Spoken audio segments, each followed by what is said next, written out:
જય શ્રી કૃષ્ણ મિત્રો, બચપણમાં મમ્મીના હાથની ખાધેલી આ વાનગી કોઈ દિવસ ભૂલાતી નથી. વધેલી રોટલીમાંથી બનતી આ ટ્રેડિશનલ ગુજરાતી વાનગી વિસરાતી જાય છે.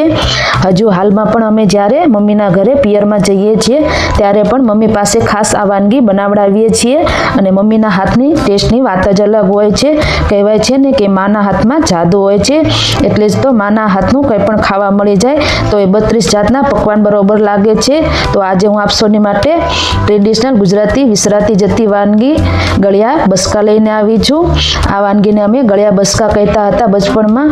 તમે જો આવી કોઈ પણ વાનગી બચપણમાં ખાધી હોય તો તમે એને શું કહેતા હતા એ કમેન્ટમાં જરૂરથી જણાવજો. તો ચાલો આ વાનગી બનાવવાની શરૂઆત કરી દઈએ. તો આ રેસીપી બનાવવા માટે અહીંયા મેં 3 રોટલી લઈ લીધી છે.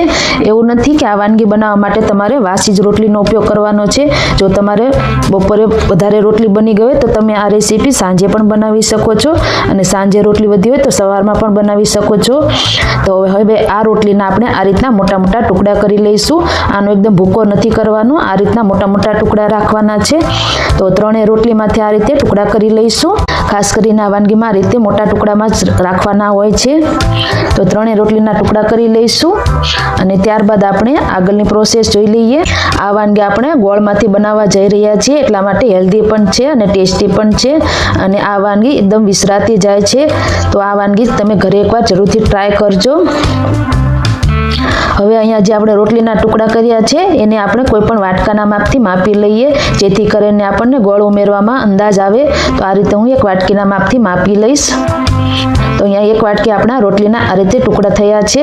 તો એની સામે આપણે ચોથા ભાગનો ગોળ લઈશું. તમને જો વધારે ગળ્યું પસંદ હોય તો તમે વધારે પણ ઉમેરી શકો છો.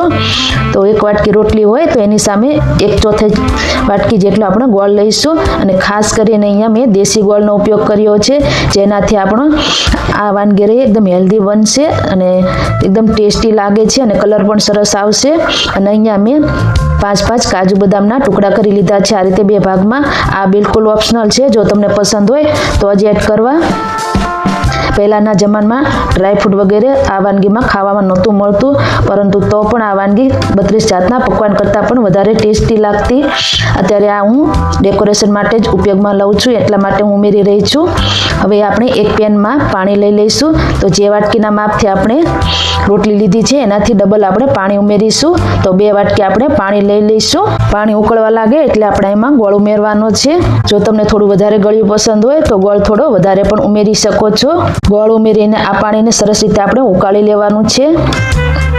આ વાનગી બનાવતા બિલકુલ વાર નથી લાગતી. 5 જ મિનિટમાં આ રેસીપી બનીને તૈયાર થઈ જાય છે. ગોળ સરસ રીતે પાણીમાં ઓગળી જાય એટલે આપણે એમાં 2 ઇલાયચી ઉમેરીશું. અહીંયા ઇલાયચી પણ ઓપ્શનલ છે, જો તમને પસંદ હોય ટેસ્ટ એનો તો જ ઉમેરવાની છે.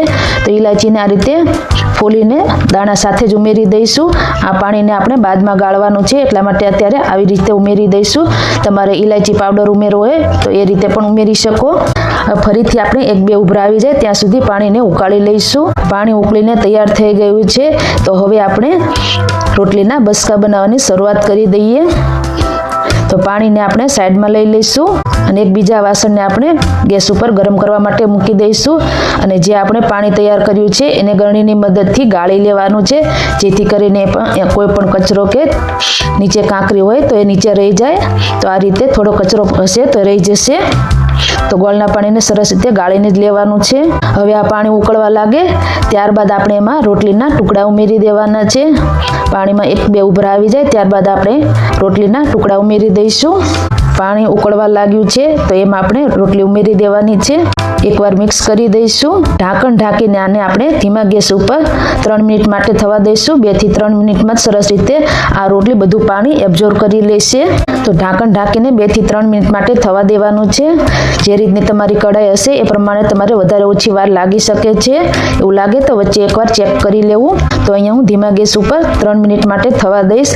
ત્યાં સુધી આપણે બીજા એક નાના પેનમાં 1 ચમચી ઘી લઈ લઈશું. આ પ્રોસેસ બિલકુલ ઓપ્શનલ છે. જો તમને ડ્રાયફ્રૂટ ઉમેરવા હોય તો જ આ પ્રોસેસ કરવાની છે, નહીંતર તમે સ્કીપ કરી શકો છો.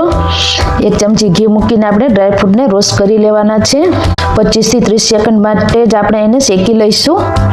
થોડો હલકો ગોલ્ડન કલર આવી જાય ત્યાં સુધી શેકી લેવાના છે.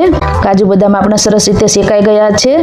તો હવે એમાંથી આપણે થોડા ડ્રાયફ્રૂટ એક ડીશમાં કાઢી લઈશું ગાર્નિશિંગ માટે, અને બીજા આપણે જે રોટલી બની જશે એમાં ઉમેરી દઈશું. તો આ રીતે થોડા સાઈડમાં રાખી દઈશું અને આ કાજુ બદામને આપણે બની ગયેલી રોટલીમાં ઉમેરીશું.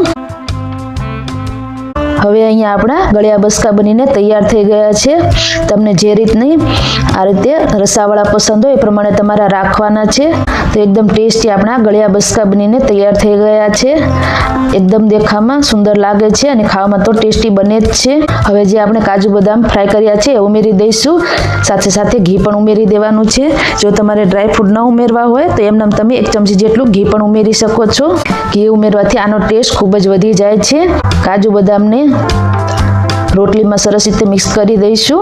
એકદમ ટેસ્ટી આપણા ગળ્યા બસકા બનીને તૈયાર થઈ ગયા છે. બાળકોને વડીલોને પણ ખૂબ જ પસંદ આવશે. તો તમે આ રેસીપી ઘરે એકવાર જરૂરથી ટ્રાય કરજો. ટ્રેડિશનલ વાનગી છે તો આપણે આ રીતે નાની પિત્તળની ડીશમાં સર્વ કરી દઈશું. આ ટ્રેડિશનલ ગુજરાતી વાનગી એકદમ વિસરાતી જાય છે. જો તમે આ બચપણમાં ખાધી હોય અથવા અત્યારે પણ બનાવતા હોય તો એને તમે શું કહો છો એ કમેન્ટમાં જરૂરથી જણાવજો.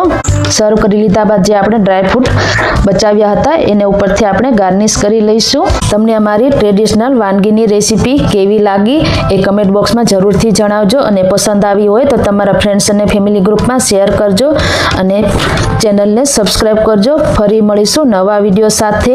ત્યાં સુધી આવજો.